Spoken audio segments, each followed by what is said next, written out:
The people that are successful, ask them what they care about. It's the goal.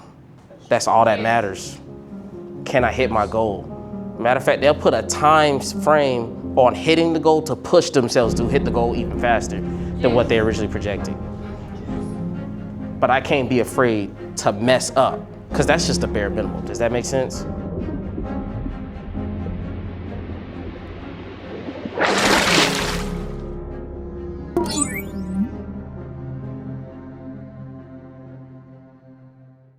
The morning meeting I want to go over is, it's a mentality thing. And for new people, I don't know if you've seen this, for the leaders, it's always a good message to hear. Can I write?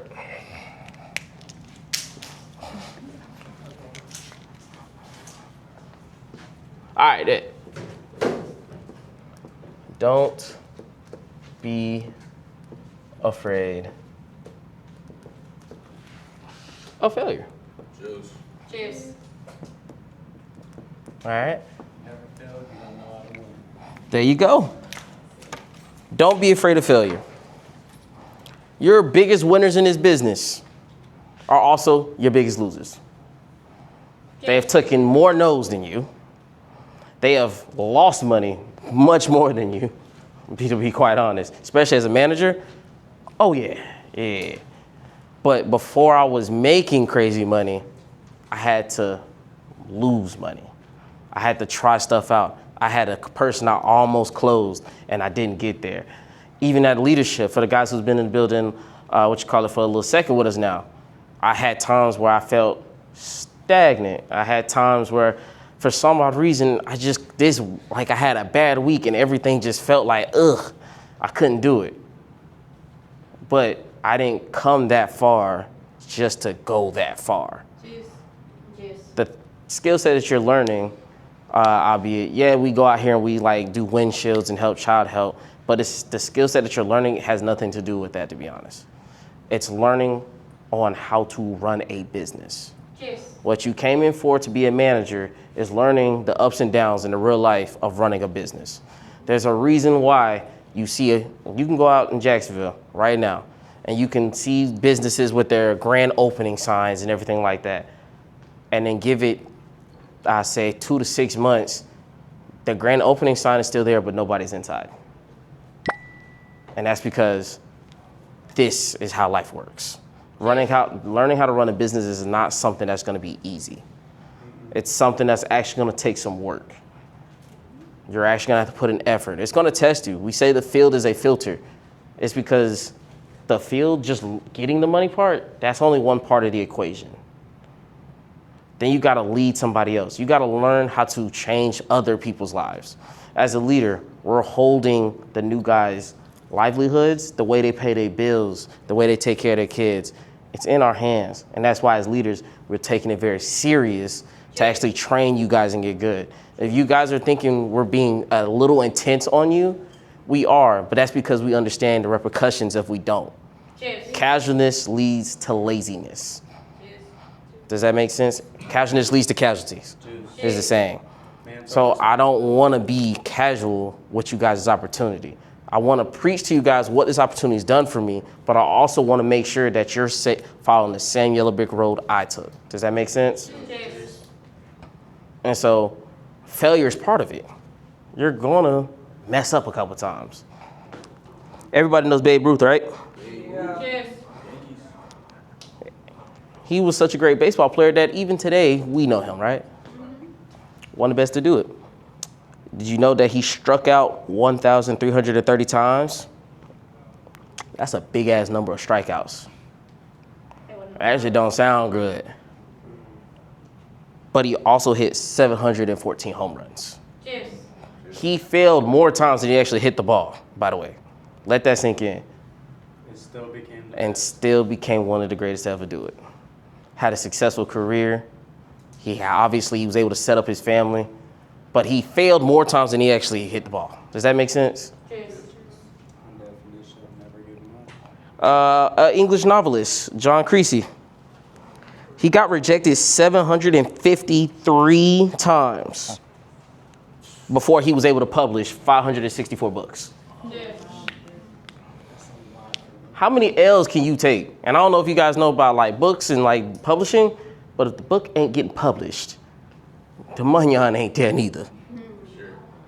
So he went through 753 rejections, no money. But he had a goal, an opportunity, and he wasn't afraid of failing.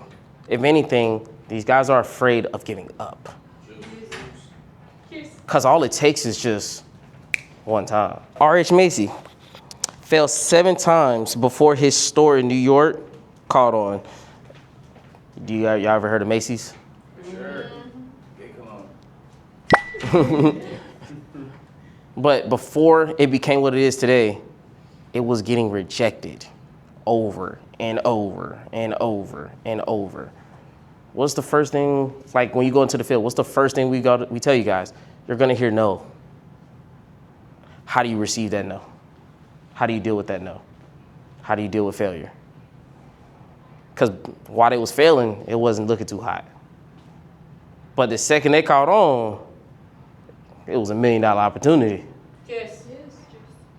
And that's what this business is all about teaching you. It's teaching you on how you're gonna fail. You're going to mess up. But can you move past that to see the end goal? Yes.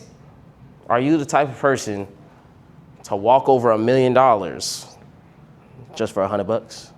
Yeah, no. Are you the type of person to walk over $1 million opportunity just to get $20 an hour? Not. Nope. Because until you start making money, it sounds good. I'm not going to lie to you. I'm human too. Oh, man, hold on, $20, $30 an hour. That shit sounds great. That's not too bad. But then I came over this side, and I was able to do $1,500 in a week, $2,000 in a week, Yes. $1,700 in a week, $1,900 in a week. And I wasn't even a manager yet. Yes. I had to weigh my options. Hold on, $30 sounded cool, but shit, I'm making money doing this. Yes. Way more. But before I did that, I had to go through failures.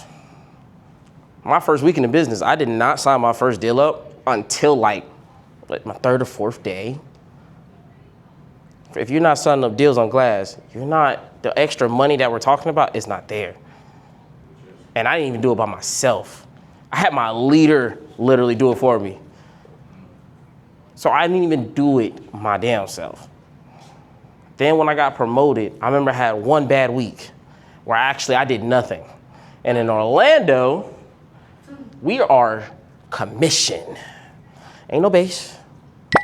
So that means I went in the office on a Friday, everybody got their checks, and I went like this. Air. There's not too many people that can get a $0 check and still show up. But I failed the week, sure, but thank God I didn't give up, Yes. because I wouldn't be in this position. I wouldn't be at exactly like 4 or 5 months after that, I got promoted to assistant manager. Yes. So thank God I didn't just throw in my towel. Thank God I wasn't afraid to fail and get back at it. One thing I love about the job is that when we say, oh man, it's a new week, I take that to heart. Because I know if I dwell on failure is nothing but fear, and fear is what's gonna hold me back. Does that make sense? Yes. So I'm confident. That's one of the things you're dealing with people. You're learning how to make yourself believe in you. Everybody's mentality needs to learn how to trick themselves and to believe in themselves. Yes. Once you start believing in yourself, you start moving different. You start looking at things a little different. Things start to make more sense to you. And not being afraid of failure, if you're a person that's confident in yourself, that don't make sense. You're like, afraid of failure, what? If I ask any confident person to go do something and they just go in there and do it, you know what a confident person is not looking at the fact they messed up. A confident person is looking at, okay, hold on, this time I did this, next time I'm gonna switch it up like this. Yes. They're forever growing. Does that make sense? Yes.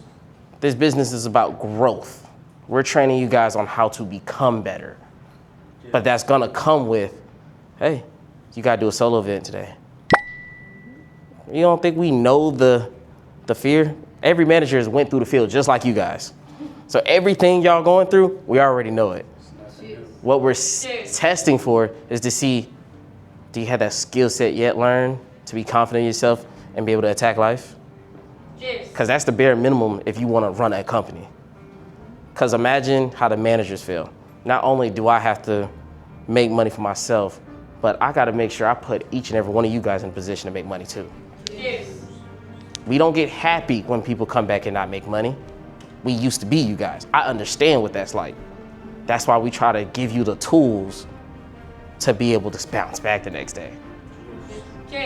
My leaders in the building, they'll all tell you, it sounds kind of crazy, but I will, when they first come into business and they're doing good, I'm like, that's cool, it's whatever. But my thing I wanted to see was when you had a bad day, that's when I really wanted to do breakdowns. I really wanted to talk to you because I wanted to see how your attitude was. Did your attitude change? Did you come in the office looking down and out? Did you carry it on to the next day? They were my favorite days. It sounds crazy, but it's because I'm seeing, do you have what it takes to actually grow?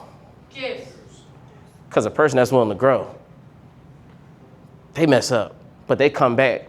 Not the next day. They come back that same day as if nothing changed. Their energy is on point. And every leader knows what I'm talking about. We've all had a type week. I just finished, matter of fact, TQ not business out there, but I just finished hyping him up as top sales rep of the country consistently, right? He's also had weeks where he did bad though. Every day they come up ready to go. You don't think as a business owner, if my leaders are having a bad week, I'm not having the greatest week. You can't tell. My mentality is that tomorrow's a new day and I'm gonna attack that day. It only takes one day, one person to change an entire week. So why would I be afraid to mess up one time when there's 1,000 more people I can talk to? I'm not worried about the time, I'm worried about my goal. When I'm worried about my goal, that's when things happen. When I worry about my time, that's why we stay in this little rat race of just, oh man, it's about to be 8 o'clock, I should tap it out. But then when the next day comes and you didn't hit your goal, and then Friday comes and you're like, damn, what happened? I'm gonna be like, well, while everybody else that got a good check or the high rollers, if you ask them if they had the extra mile, they'll tell you, yeah, I probably had to do it a couple times, actually, yeah. They didn't mind the time. They cared about the goal. The people that are successful, ask them what they care about. It's the goal. That's all that matters. Can I hit my goal? Matter of fact, they'll put a time frame on hitting the goal to push themselves to hit the goal even faster than what they originally projected. But I can't be afraid to mess up because that's just the bare minimum. Does that make sense? When we're out in the field and dealing with people, I need our mindset to be not afraid of failure. I need your mindset to learn from it. Fail forward. When you fail forward, you grow, you learn. And then you start to realize you stop making the same rookie mistakes that you used to make, and now you're actually capitalizing off of these mistakes. Then you start making the money, and then everything starts to see a lot more clear. You're able to shift through things. Does that make sense? But that comes with the mentality that I cannot be afraid to fail. Does that make sense? All right, so I need us all out here. I know we had a bunch of bell ringers and gong ringer, but I want us to have an entire office hitting goals. Does that make sense? I want us all to go out there and make money, build each other up, hold each other accountable, and grow. But don't be afraid of messing up. I applaud you if you mess up, if you're failing forward. Does that make sense? Perfect. All right. So I need all my leaders in my office, and I need all the new guys to learn how to get in there, okay?